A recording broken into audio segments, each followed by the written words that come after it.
Un des classiques de la pâtisserie, le baba. Vous allez voir, c'est une pâte très simple à réaliser, mais qui va demander un petit peu de temps de repos. Il faut qu'elle ait le temps de pousser.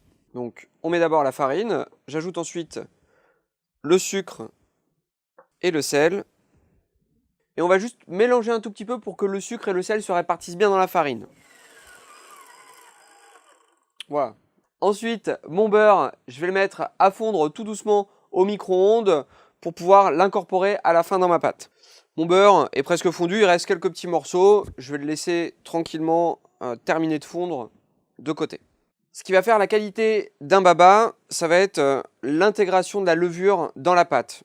Donc ici on a la levure biologique, qui est une levure en fait qui va se développer autour de 35 degrés et ainsi faire gonfler notre pâte. Je vais la délier dans du lait que je vais légèrement tiédir. Attention, on ne le fait pas bouillir, on le fait juste tiédir.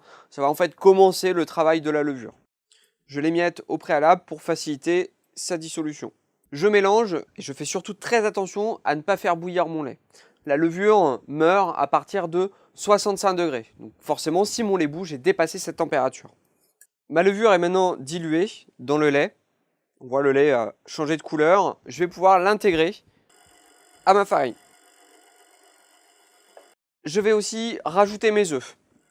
Je vais mélanger jusqu'à ce que ma pâte soit bien lisse et qu'elle se décolle des bords. Ma pâte est bien lisse et commence à se décoller des bords. Je vais rajouter le beurre tiède. Je vais pétrir jusqu'à ce que le beurre soit bien incorporé.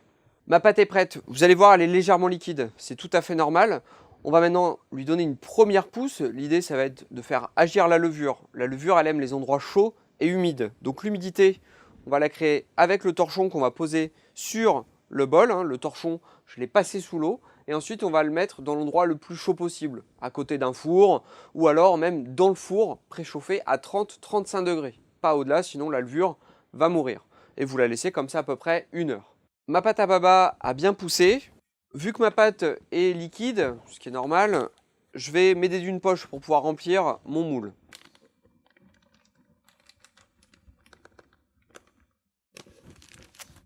Je coupe le dessus. Et je vais remplir de moitié. Voilà, j'ai rempli de moitié.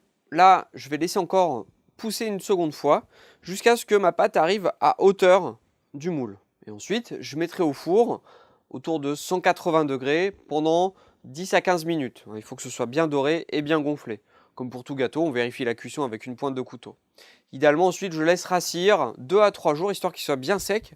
Et je l'imbibe après avec un sirop et bien évidemment du rhum. En format beaucoup plus familial, on peut le faire dans un moule à Savarin. Le procédé sera exactement le même. Par contre, forcément, la cuisson, ce sera un petit peu plus long. On sera autour d'une vingtaine de minutes.